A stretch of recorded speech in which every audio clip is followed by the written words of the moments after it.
c'est les cités, ça prend pas la serre. Gros, je vois tout comme Chico. Wesh l'équipe, bon bah ça y est, c'est vendredi, fin de semaine, j'espère que tu vas bien et on commence directement l'actualité. Bah Guy, pour commencer cette petite actualité du vendredi, on va parler de Jul, car en gros il y a Jul qui pourrait faire plus de 120 000 ventes en physique en première semaine. En gros pour son vélodrome, il a mis en vente les places avec une clé USB qui contient son album et un CD. Et s'il arrive à vendre toutes les places, en gros toutes les clés USB, il pourra vendre plus de 120 000 albums en physique en première semaine. Donc ouais, vraiment félicitations à lui. Car ouais, je rappelle qu'il y a la sortie de son 33e album qui s'appelle DP à vie. Et en plus de ça, il y a une deuxième date de concert à l'Orange Vélodrome qui a été annoncée pour le 23 mai 2025. Et là, il a réussi justement à remplir cette deuxième date. Et ça a été rempli aujourd'hui. Et il a justement laissé un message par rapport à ça. Car je rappelle que c'est la 3e date en tout qui remplit. Il y a eu un Stade de France et 2 dates au Vélodrome. Donc ouais, c'est une dinguerie, c'est vraiment un ovni. Et on peut voir qu'il a dit: je remercie le bon Dieu d'avoir une team comme ça. Je sais que j'ai de la chance. J'y crois pas, tellement. Chaque année, les épreuves, elles sont de plus en plus dures. Et là, vous pouvez pas savoir la force que ça me donne à mes épreuves. Merci beaucoup, infiniment. Je baisse pas les bras. Je tafferai encore plus dur pour vous mettre bien. Et c'est un message qu'il a mis sur son compte Instagram, tu vois, pour remercier les personnes qui ont pris une place et qui ont rempli cette deuxième date ainsi que les autres dates. Donc ouais, vraiment félicitations à Jul, tu vois, d'être autant endurant et de durer justement sur le temps et d'être encore justement dans le top. C'est vraiment rare, tu vois, pour un rappeur. Donc ouais, félicitations à lui. Et pour le coup, il taffe vraiment dur. C'est pas un gars qui dort et ouais, ses fans, ils ont des albums vraiment tous les ans, quoi. Il n'y a pas 1 ou 2 albums, c'est limite 3-4 albums dans l'année. Donc c'est vraiment un ovni. Félicitations à lui. Ensuite, ça pour le coup, il y a plein de personnes qui s'y attendaient pas. En gros, il y a Booba qui a mis un message sur Instagram en disant: je n'ai peur que d'un seul rappeur. Et il a mis une photo d'un rappeur juste après. Et il y a plein de personnes qui s'y attendaient pas. En gros, il aurait peur de Chief. Et c'est le seul rappeur qui lui fait peur dans ce game, tu vois. Donc ouais, dites-moi dans les commentaires ce que vous en pensez. Et c'est un message qui a pas mal tourné, qui a été repartagé par plusieurs médias. Ensuite, on va aller voir du côté de Vald. Car en gros, je rappelle que Vald, il a annoncé un concert à l'Accor Arena. Et là, il a annoncé que la billetterie, elle était ouverte. Et il l'a annoncé avec une vidéo où en gros, il faisait genre qu'il venait de se lever, tu vois. Ouais, pour le coup, c'est l'impression que ça me donne. Regardez. Si, patron. Mira, j'ai mis des trafiquants. Salut les mecs, c'est levé, j'ai sorti un album. Et là, on ouvre la billetterie pour Paris La Défense à 10h du matin. C'est maintenant. Salut. Ensuite, tiens, en vous parlant de Vald, il y a Vald qui se retrouve à la première place du top album de la semaine avec son nouvel album qui s'appelle Pandemonium, qui est sorti il y a une semaine. Et en une semaine, il a fait plus de 38 571 ventes. Donc ouais, félicitations à lui. Et c'est un passage qui a été repartagé par Kunta Kinte. Donc pour les personnes qui l'ont pas vu, regardez. Hier, on a parlé de Miax qui a annoncé la sortie de son nouvel album qui s'appelle Tout Droit. Et là, je viens de tomber sur une vidéo de lui avec Niro en studio. Donc je pense qu'il y a un featuring qui sera disponible dans ce nouvel album. Ou alors dans celui de Niro. Car ouais, il me semble que Niro, il est de retour dans pas longtemps. Et j'ai hâte d'écouter ça. Ensuite, il y a quelques jours, je vous ai parlé de Kobalade. Car en gros, il y a lui ou son équipe qui avait laissé un message en story qui était justement pour son concert qui a été reporté pour l'année prochaine. Qui devait avoir lieu ce mois-ci. Et là, il y a la sœur justement de William, la victime qui est décédée dans l'accident de voiture de Kobalade, qui a pris la parole et qui a démenti les propos de Kobalade. Puisqu'en gros, dans le message, Kobalade il disait comme quoi tout allait être reversé à la famille de William. Et là, il y a la sœur de William qui aurait pris la parole. Et ça a été repartagé par plusieurs médias.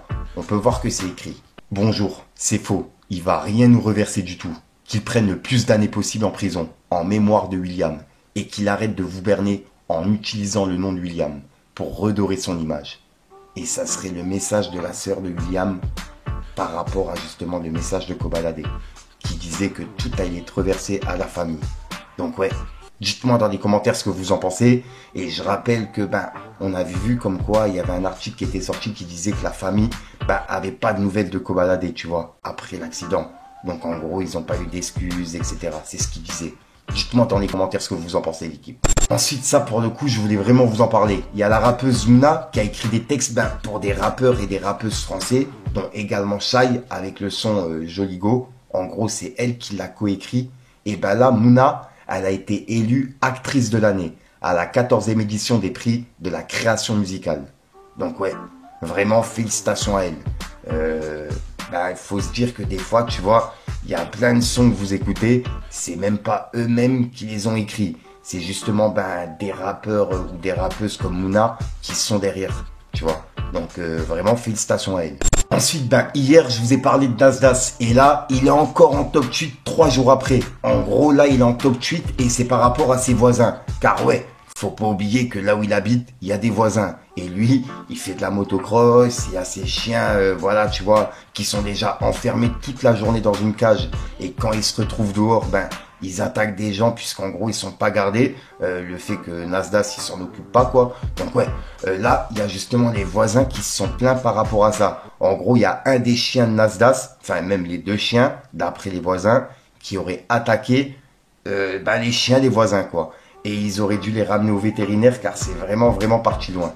Et là il y a des articles qui sont sortis par rapport à ça. Car ouais, les voisins ils se sont plaints et il y a des plaintes qui sont déposées. Il y a 3 plaintes en tout qui auraient été déposées. On peut voir que c'est écrit. J'ai une dizaine de morsures et je ne peux plus plier l'index droit. Ma chienne est déchiquetée de partout. Les chiens de Nasdas auraient attaqué les animaux de ses voisins, ainsi que plusieurs personnes. Au moins 3 plaintes auraient été déposées.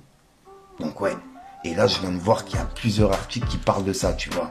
Et je vous mets justement un message sur lequel je suis tombé. Et ça serait un voisin de Nasdas qui l'a laissé. Et en gros, il était témoin, justement, de l'incident. Le fait que les deux chiens de Nasdas ont attaqué un autre chien. Et ça serait ce chien-là, justement, en question. Donc ouais, grosse force aux voisins, justement, de Nasdas, parce que ça doit être vraiment compliqué, le bruit, etc. Bref, ça doit être bordel. Et pour le coup, les chiens, voilà, tu vois. Que ce soit du côté de Nasdas, comme de leur côté, ça reste des animaux qui n'ont rien demandé de base. Et c'est les maîtres, justement, qui sont derrière tout ça. Enfin, moi, je vois ça comme ça. Dites-moi dans les commentaires ce que vous en pensez, l'équipe. Ensuite, on va aller voir du côté de Booba. Bon, en gros, là, il a pas mis une vidéo, il a juste mis un screen d'une vidéo. Et ça serait une femme qui marchait aux côtés de Gims et qui aurait voulu prendre la fuite quand elle a vu qu'elle était filmée. Et c'est une vidéo, à ce qui paraît, qui est en train de tourner. Que personnellement j'ai pas encore vu, j'ai juste vu le screen. Et on peut voir que Booba il a dit. Il a remplacé la pondeuse par Antonella, cette jeune demoiselle qui essaye de pas apparaître sur la photo. Plus d'infos à venir. Et il a identifié Gims. Donc voilà, donc là il le pique. Et juste après, il a laissé un message à Caris. Et il a publié comme quoi il y aurait des plaintes pour abandon de famille. Et ça, c'est ce qu'on a parlé il y a 2 ou 3 ans déjà. Et on peut voir que Booba il a dit. Vos rappeurs souffrent. Caris, menteur, menteur. T'as jamais eu 300K à plat. Pourquoi tu mens aussi mal? Armand, Riri. Et il a mis des émojis morts de rire. Et il a publié une conversation.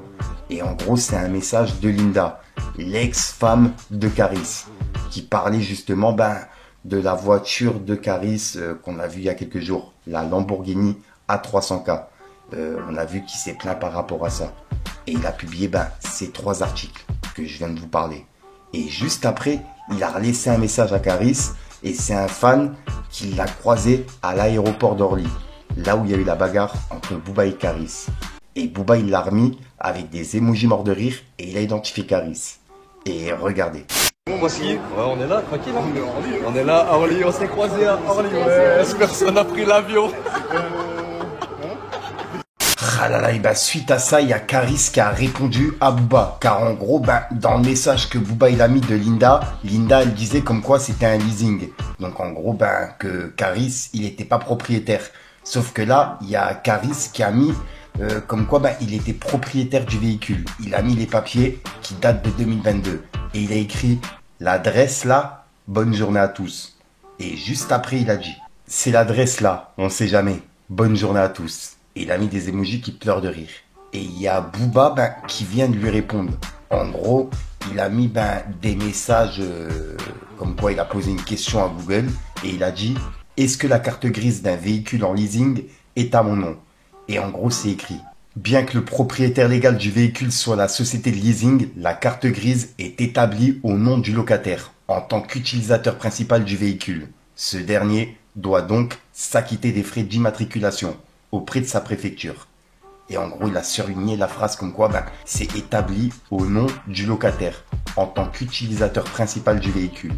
Donc, d'après ce que Booba il est en train de dire, ça serait un leasing. C'est ce qu'il explique. Et il a écrit « Caris, ça va bien se passer Zongo ». Et il a mis un emoji qui pleure de rire. Et juste après, il a dit « Caris, je pense qu'avec ça, on est pas mal ». Et en gros, il a fait des recherches sur le véhicule et il a retrouvé justement plein de propriétés par rapport à ce véhicule, tu vois. Et à mon avis, c'est grâce à justement la carte grise que Caris il a mis en photo. Donc ouais, je sais pas. Dites-moi dans les commentaires ce que vous en pensez, mais c'est vraiment bizarre comme affaire. En gros, il y a Booba qui dit que c'est un leasing, sauf qu'il y a Caris qui dit qu'il l'a payé en cash 300 000 euros. Bref, dites-moi dans les commentaires ce que vous en pensez, c'est en train de tourner de ouf. Et juste après, Booba il a dit « Caris, on est entré dans l'ordinateur central du taureau. Tu dis quoi, Armand ? Point d'interrogation. Avouez que c'est un leasing, continuez de mentir. Caris, en ce moment. » Et c'est le montage qu'il a mis.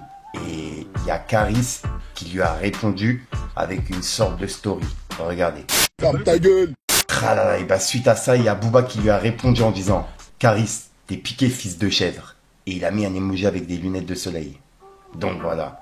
Donc pour l'instant, ça se termine comme ça, du côté de Booba et Caris. En tout cas, le clash, il est relancé. Dites-moi dans les commentaires ce que vous en pensez, l'équipe. J'ai l'impression d'être en 2019. Le clash Booba-Caris. Ouais, c'est une dinguerie. Voilà, donc voilà l'équipe, c'est tout pour cette petite vidéo actu. Comme d'hab, je vais pas te faire de longue intro. N'hésite pas à mettre un petit pouce bleu pour soutenir les référencements et à me dire ce que t'en penses dans les commentaires. Et comme d'hab, si t'as pas envie de mettre un commentaire, tu mets un 2 à 3, puis voilà, c'est juste pour référencement. Et puis comme d'hab l'équipe, c'est une petite outro que tu vas retrouver en fin de vidéo dans plusieurs vidéos, puisque généralement j'ai pas le temps de tourner, etc. Bref, t'as capté, je vais pas te refaire toute la sauce. Si jamais t'as de l'actualité, je te mets mes réseaux à l'écran. Il y a Instagram, Snapchat, TikTok, etc. Tu me contactes en privé, comme ça je pourrai en parler en vidéo. Sinon, je te dis à soir pour une prochaine vidéo et une nouvelle exclue. Enfin bref l'équipe, peace le gang.